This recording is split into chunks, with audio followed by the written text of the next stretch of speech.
Bismillahirrahmanirrahim. Assalamualaikum warahmatullahi wabarakatuh. Waalaikumsalam warahmatullahi wabarakatuh. Baik, alhamdulillah, syukurillah. Salatu wassalamu ala Rasulillah.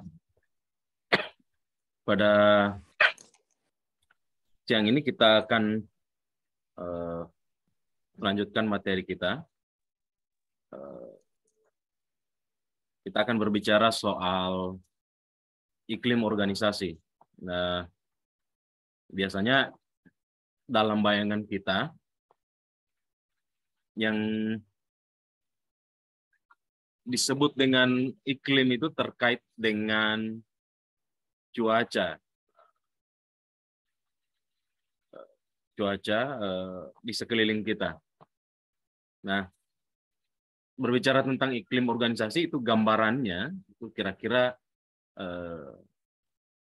terkait juga dengan atau ilustrasinya relevan juga dengan persoalan cuaca yang terjadi di sekitar kita. Maka pada perkuliahan kali ini kita akan mencoba menyajikan ilustrasi tentang iklim organisasi yang mendukung pengelolaan kinerja. Yang pertama, Anda bisa lihat bahwa iklim organisasi itu dapat dilihat dalam dua kondisi. Yang pertama, organisasi dapat dilihat iklimnya sebagai atau dalam iklim yang cerah atau dalam kondisi yang cerah, atau yang kedua bertentangan dengan itu atau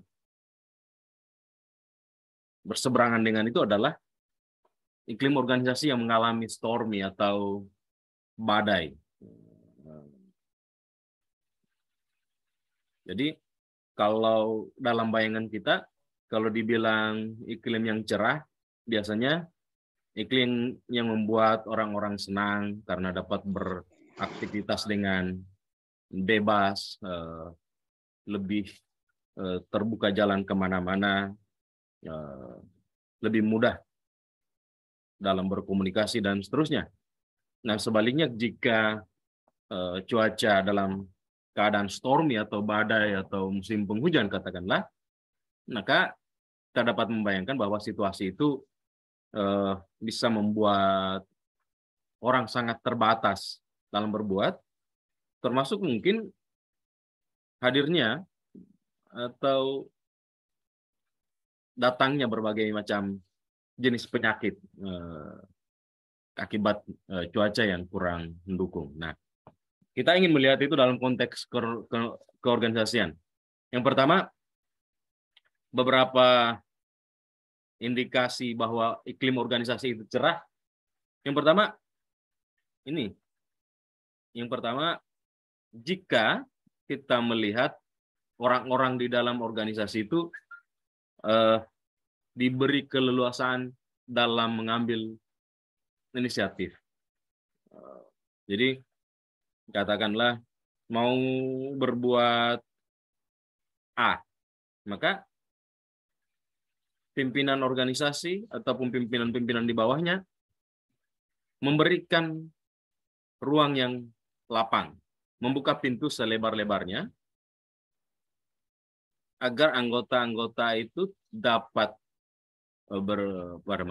berinisiatif untuk kegiatan apa saja yang mendukung pencapaian tujuan-tujuan organisasi. Nah, jika itu ada, maka salah satu indikator bahwa iklim organisasi itu cerah. Yang kedua, ada tim kerja yang senantiasa berkembang. Jadi tidak hanya bukan pertambahan orangnya, tapi pertambahan kapasitas di dalamnya. Jadi ketika dikasih tugas dan tanggung jawab A, katakanlah, dia dapat selesaikan, dan setelah dia menyelesaikan tanggung jawab A itu, dia kemudian melahirkan gagasan baru, melahirkan kegiatan yang baru, sehingga dia akan senantiasa bergerak dari satu kegiatan lain yang lebih tinggi kualitasnya. Jadi itu teamwork atau tim kerja yang terus berkembang. Nah, itu tentu saja kita juga nanti akan melihat bahwa ada tim yang nampaknya seperti tim kerja tapi tidak berkembang. Yang ketiga, sebuah organisasi yang beriklim cerah itu di mana kita atau orang-orang di dalam organisasi itu memahami sumbangan mereka terhadap organisasi. Jangan sampai ada di kita yang terlibat pada organisasi tertentu, tetapi tidak tahu sebenarnya dia apa sih gunanya ada di situ. Nah, banyak yang tidak tahu dia berguna atau tidak.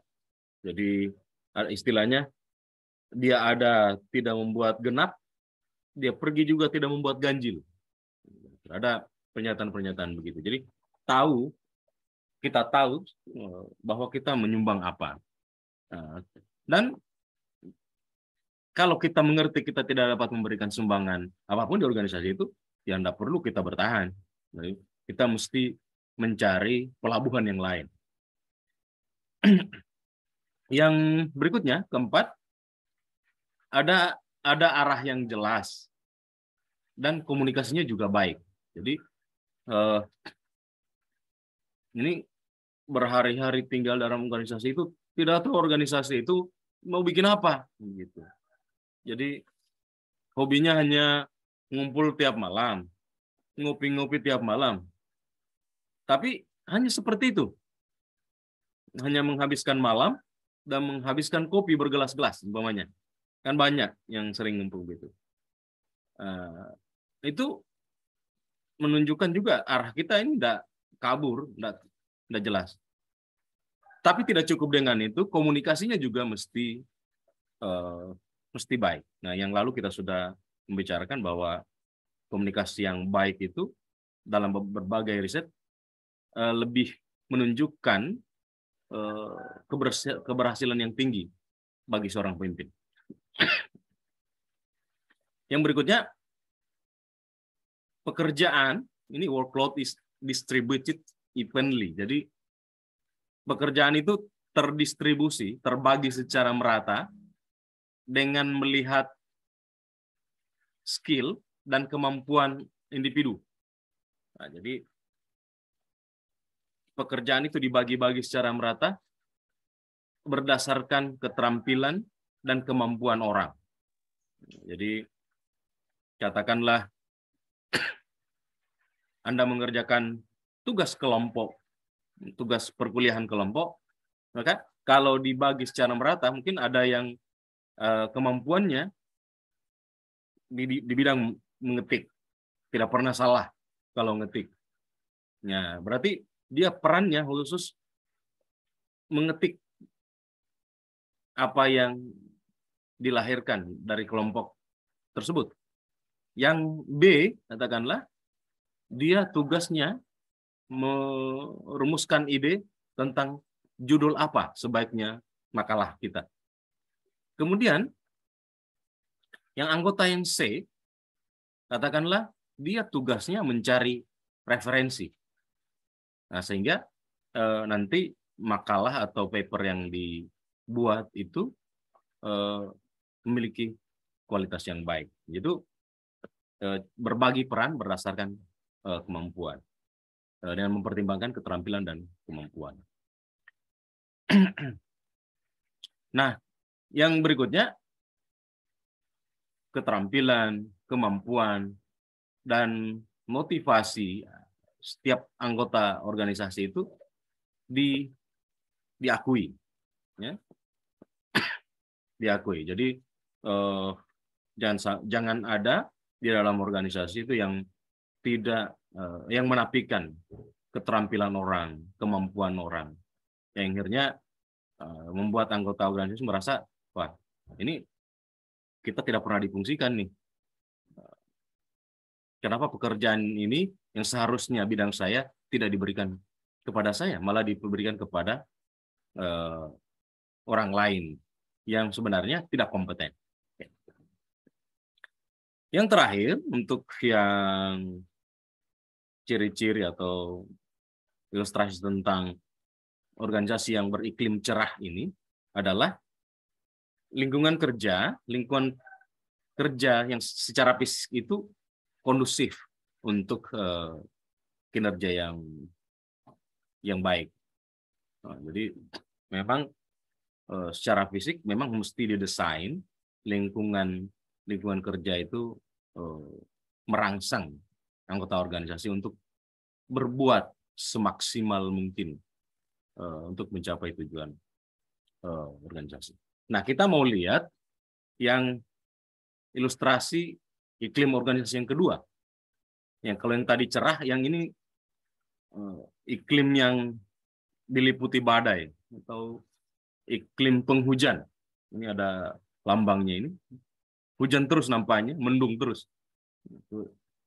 Nah, apa ciri-cirinya? Yang pertama, jika kita merasakan di dalam organisasi itu, orang mulai terkotak-kotak. Jadi yang ada itu mereka dan kita. Nah, jadi itu sudah mulai ada pengkotak-kotakan. Unit ini miliknya kelompok ini. Unit itu miliknya kelompok yang lain. Nah, jadi ketika kita sudah merasa ya, kita di dalam organisasi itu sudah ada kotak-kotak seperti itu, atau mungkin ada yang berupaya membuat kotak-kotak seperti itu, maka itu adalah alamat bahwa iklim organisasi kita dalam badai. Sebagai akibat turunannya, kita akan merasakan di dalamnya itu ada friksi-friksi. Jadi ada kelompok-kelompok yang terpecah-pecah di dalamnya. Jadi karena tadi itu terkotak-kotak, maka itu menciptakan friksi.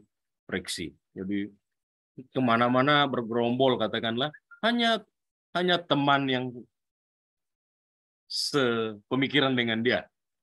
Gitu. Jadi ada friksi. Dan tidak hanya friksi, jadi saling tidak mengapresiasi antara satu dengan yang lain. Jadi karena terjadi friksi, maka yang timbul itu unrespect, saling tidak menghormati satu sama lain. Ya karena kan merasa bahwa ya siapa Anda, siapa saya, nah, gitu. Siapa kami, siapa mereka. Nah itu akhirnya walaupun mereka yang kita sebut mereka itu berprestasi, tapi karena merasa bukan kelompok kita tidak memberikan penghormatan yang layak, penghargaan yang layak.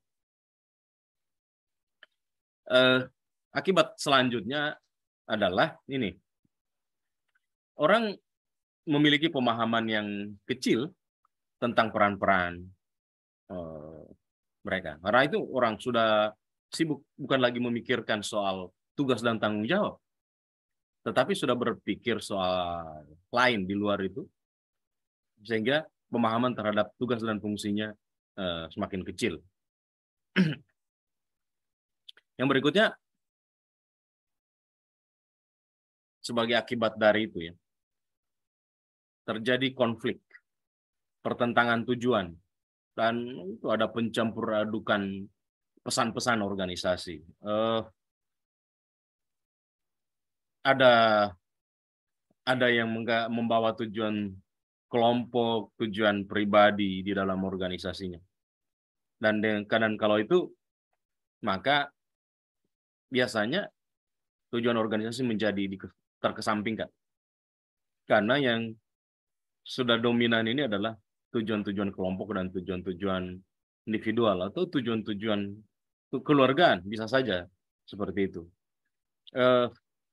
Pesan-pesan keorganisasian juga sudah bercampur aduk.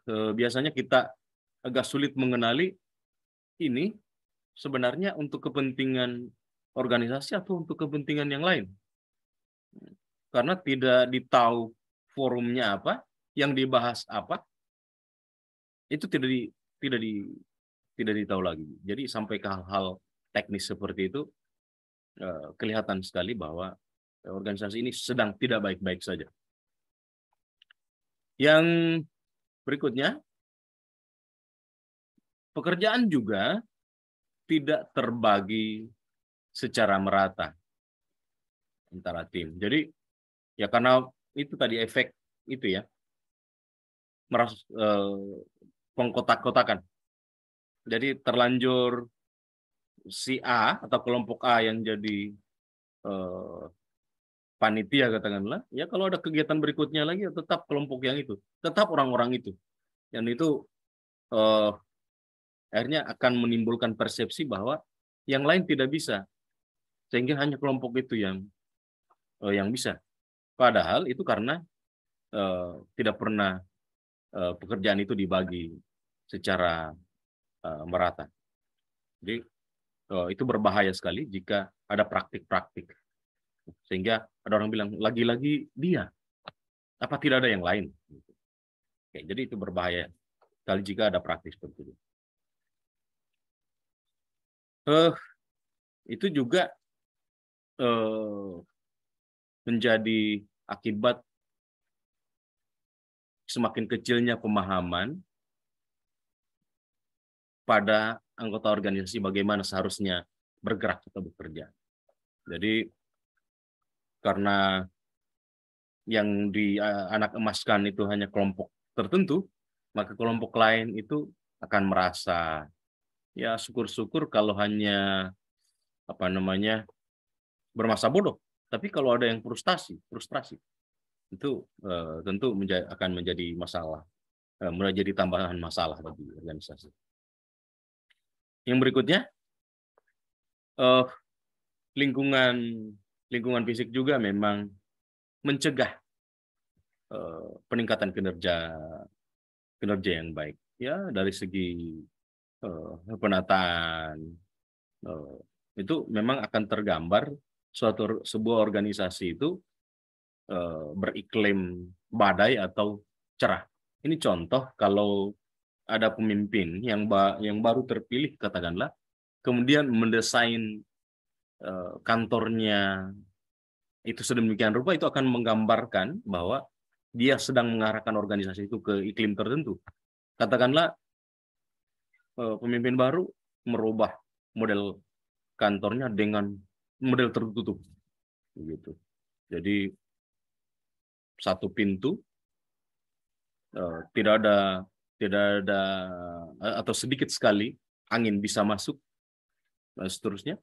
Nah itu bisa menjadi tanda-tanda bahwa praktik kepemimpinan seperti ini adalah praktik kepemimpinan tertutup yang akan penuh dengan segala macam prosedur dan protokol. Nah, apalagi nanti kalau itu ditularkan ke bawah-bawahnya, umpamanya di tingkatan bawah, ada juga pemimpinan di level bawah yang akhirnya mengikut mempraktikkan hal-hal seperti itu. Itu tentu akan sangat mengganggu. Oke, baik. Sampai di sini ada yang mau bertanya?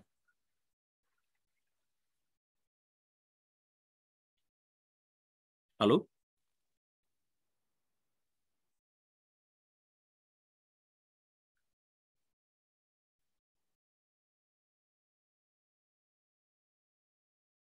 Halo? Ada yang bertanya? Oke. Nah, ini kita mau bicara tips untuk memperbaiki cuaca ya, atau memperbaiki iklim. Ini tips for improving the weather.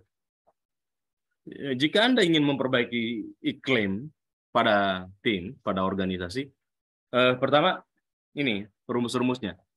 Ada 5 tawaran tips. Itu berkomunikasilah secara teratur.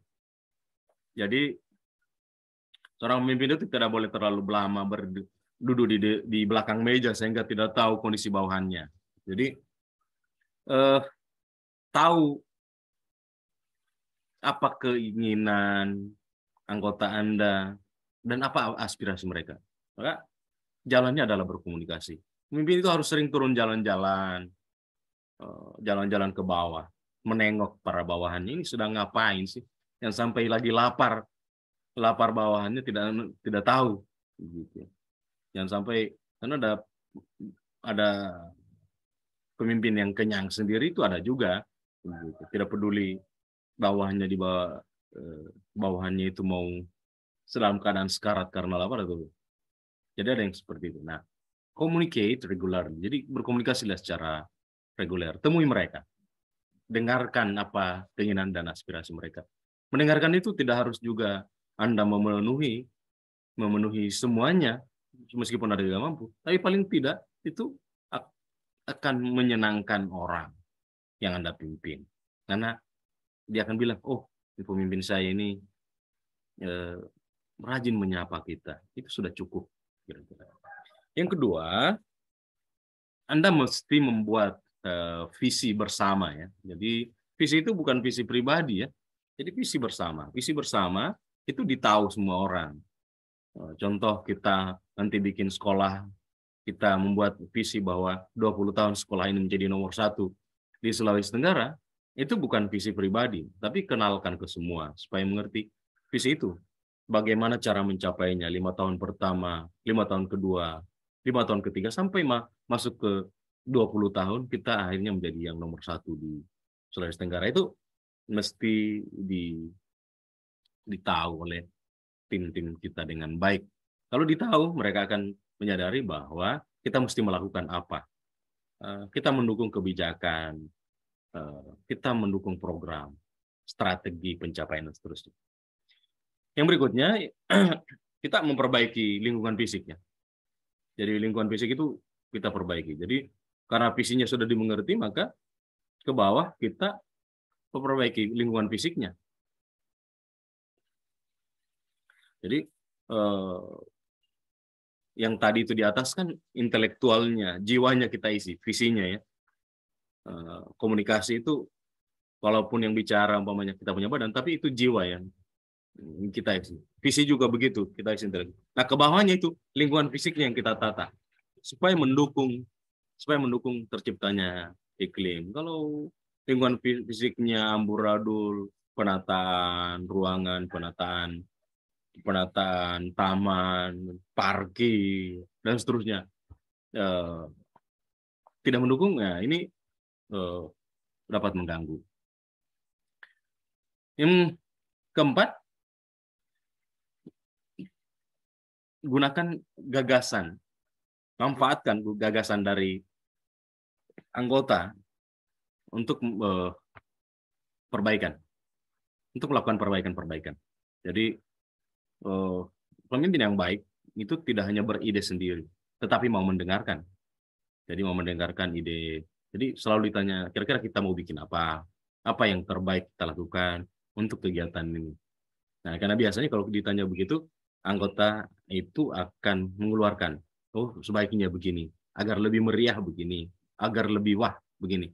Kalau begini, kita akan berbeda dari yang lain. Jadi kita akan menunjukkan kejutan-kejutan, nah, kayak seperti itu. Jadi iklim kompetisinya juga tumbuh karena kita mempersilahkan anggota tim untuk mengeluarkan apa yang dia pikirkan. Yang terakhir, manfaatkan kekuatan tim. Jadi orang-orang yang kita pimpin itu kita mesti tahu apa kemampuannya. Jadi tadi itu tidak boleh kita mengesampingkan kemampuan mereka. Justru itu menjadi modal untuk bekerja. Jadi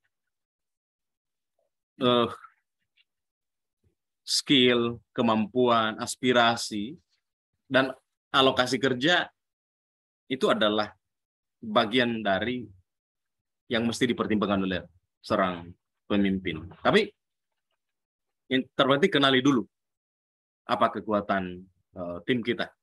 Apa kekuatan tim kita. Dan kekuatan itulah yang kita pergunakan untuk memaksimalkan setiap apapun yang kita lakukan dalam organisasi.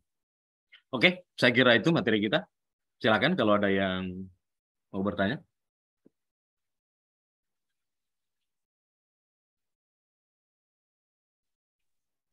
Ya, saya Pak. Ya, silakan. Baik, Bismillahirrahmanirrahim. Tadi Pak, Bapak sudah menjelaskan mengenai sisi terang dan sisi gelapnya dalam organisasi dan juga untuk tips-tipsnya. Tadi dari penjelasannya saya bisa tangkap bahwa sisi terang dan sisi gelapnya itu dari internal dari organisasi tersebut, dari dalamnya, dari SDM-nya. Nah, jadi saya ingin tanyakan Pak, apakah ada sisi terang atau sisi gelapnya dari luar, dari eksternalnya? Oke. Yang tertampak di dalam organisasi, Pak. Oke. Memang ada kalau dari yang mempengaruhi ya dari luar ada saja. Tetapi dalam konteks kajian kita hari ini sebenarnya yang kita fokuskan itu adalah memang persoalan-persoalan di internal. Karena memang yang menciptakan iklim organisasi itu kita sendiri. Di luar itu sebenarnya kita tidak terlalu pusing. Nah, kenapa kita fokusnya ke internal? Karena nanti kita berbicara ke eksternal jika iklim di dalam ini sudah bagus. Jadi bahasanya itu bahasa sederhananya, selesaikan dulu persoalan di rumahmu, baru masuk atau keluar mengurus persoalan-persoalan di luar. Jadi yang kita maksud ini penguatan iklim organisasi itu memang penguatan internal dulu. Nah, soal eksternal itu kita nanti akan masuk kajian soal tantangan dan peluang. Jadi kalau nanti kita berbicara dalam pendekatan strategik atau manajemen strategik, kita masuk kajiannya itu kepada tantangan dan peluang. Itu paling sumbangannya dalam menciptakan iklim kerja itu hanya menjadi perspektif dari luar saja. Umpamanya kita melihat keberhasilan lembaga A. Nah, itu mungkin menjadi bahan masukan untuk kita bawa ke organisasi kita. Katakanlah bahwa di sana itu pertama pimpinannya itu selalu terbuka, rajin belusukan ke bawahan-bawahannya. Nah, di sini kita berbeda. Mungkin kita perlu tiru hal-hal seperti itu. Itu kira-kira ya. Nah, tapi saya ingin tegaskan bahwa terkait dengan iklim organisasi, fokus kita ke internal. Oke? Ada lagi?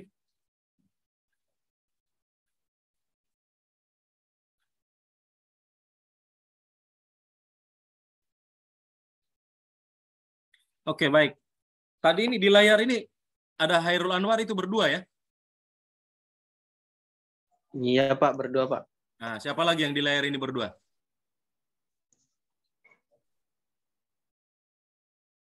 Jadi yang di sini ini yang berdua Hairul Anwar dengan ini Muhammad Imin ya?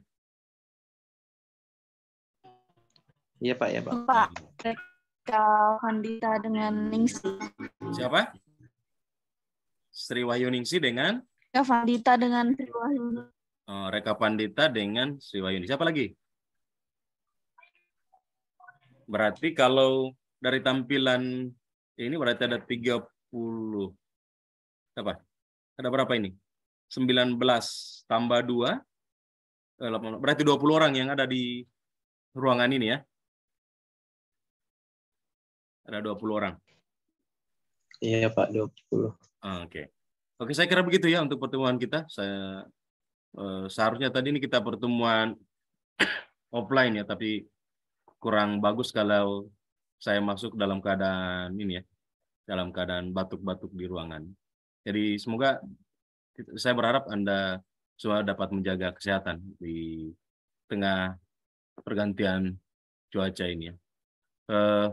Kita berharap dapat menyelesaikan pertemuan ini dalam waktu dekat, karena sekarang pertemuan ke-14 berarti kita tinggal dua kali pertemuan sudah dapat menyelesaikan perkuliahan kita ini.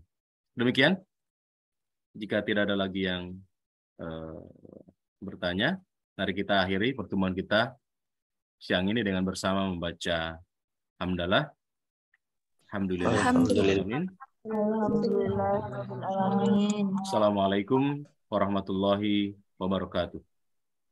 Waalaikumsalam. Waalaikumsalam warahmatullahi wabarakatuh.